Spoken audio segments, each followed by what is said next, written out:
नमस्कार। आज हम एक ऐसी डरावनी कहानी की परतों को खोलने जा रहे हैं जो अब एक मॉडर्न लेजेंड बन चुकी है। ये कहानी है गुजरात के मशहूर और बदनाम डुमास बीच की। तो चलिए इस कहानी के अंदर उतरते हैं। देखिए, इस कहानी की शुरुआत किसी भूत से नहीं बल्कि एक चेतावनी से होती है। एक ऐसा नियम जो मयूर नाम के एक नौजवान को उसकी दादी ने दिया था कि डुमास में रात को अगर कोई नाम लेकर बुलाए तो पीछे मुड़कर मत देखना। और यही नियम, यही चेतावनी उस ट्रिप की वजह बनी जिसे 5 कॉलेज के दोस्तों ने मिलकर प्लान किया था। एक ऐसा सफर जो एक कैजुअल सुझाव से शुरू होकर एक खौफनाक हकीकत में बदल गया। तो अब ग्रुप में थोड़ी कश्मकश थी। एक तरफ तो जिज्ञासा थी और दूसरी तरफ डर। लेकिन सब एक बात पे मान गए थे कि हम सिर्फ दिन में जाएंगे और सूरज ढलने से पहले पहले वहां से निकल लेंगे।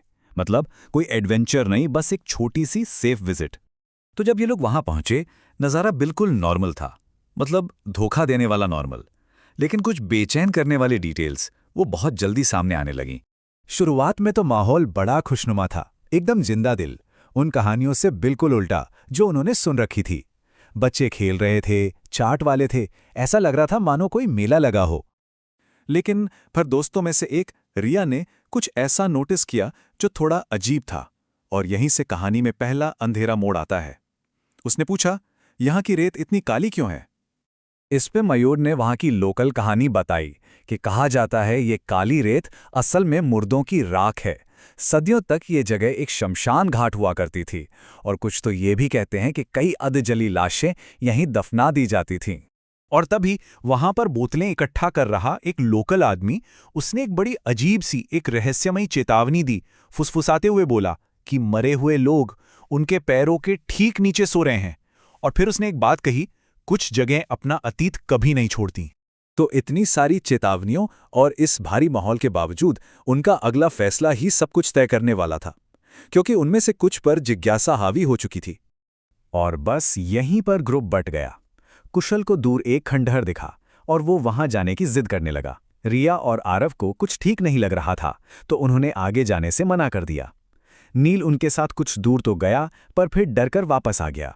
तो आखिर में सिर्फ मयूर और कुशल ही आगे बढ़े, और यही फैसला उन्हें आने वाले खतरे के लिए अकेला और कमजोर बना देता है। और हुआ ये कि मयूर और कुशल पानी में समय का ध्यान ही खो बैठे, और जैसे ही सूरज ढलना शुरू हुआ, उस बीच का रूप पूरी तरह से बदल गया। इसके बाद जो हुआ वो एक तरह से उनके सेंसेस पर हमला था। घटनाओं का एक ऐसा सिलसिला जो उन्हें तोड़ने के लिए ही बना था। पहले तो वो रास्ता भटक गए, फिर उनके फोन की बैटरी खत्म होने लगी, और फिर अजीब आवाजें सुनाई देने लगी।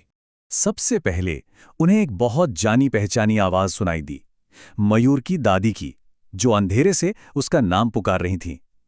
ये वही दादी थीं जो 8 साल पहले गायब हो गई थीं और कभी वापस नहीं मिली। और बस उसी पल जो भी किंवदंतियां सुनी थी ना, वो सब जैसे एक साथ सच हो गईं। पहले तो जलती हुई लकड़ी की एक तेज गंध आई, फिर कुत्तों के रोने की डरावनी आवाजें, और उसके बाद वो भयानक जाप गूंजने लगा, राम नाम सत्य है।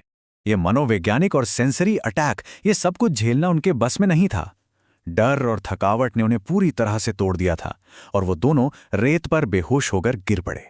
लेकिन कहानी उनके बच जाने पर खत्म नहीं होती, बल्कि उन गहरे जख्मों के साथ आगे बढ़ती है जो उस अनुभव ने उन पर छोड़े थे। उन्हें बचाया तो गया, पर वो अब पहले जैसे नहीं रहे थे। अगली सुबह जब दोस्त और पुलिस उन्हें ढूंढते हुए पहुंचे, तो वो पानी के किनारे बेहोश मिले। उन्हें तेज बुखार था, और वो फिजिकली और मेंटली दोनों तरह से टूट चुके थे। असल बात यह है कि वो दहशत सिर्फ एक रात की नहीं थी। वो उनके साथ उनके घर तक आ गई, उनके सपनों में बस गई। कहते हैं आज भी मयूर जलती लकड़ी की गंध से नींद में चीख उठता है। ये पूरी कहानी हमें एक बहुत ही परेशान करने वाले सवाल के साथ छोड़ जाती है कि क्या सच में डुमास बीच की किंवदंती सिर्फ एक कहानी नहीं, बल्कि एक ऐसी याद है जिसे वो जगह खुद भूलने से इनकार करती है।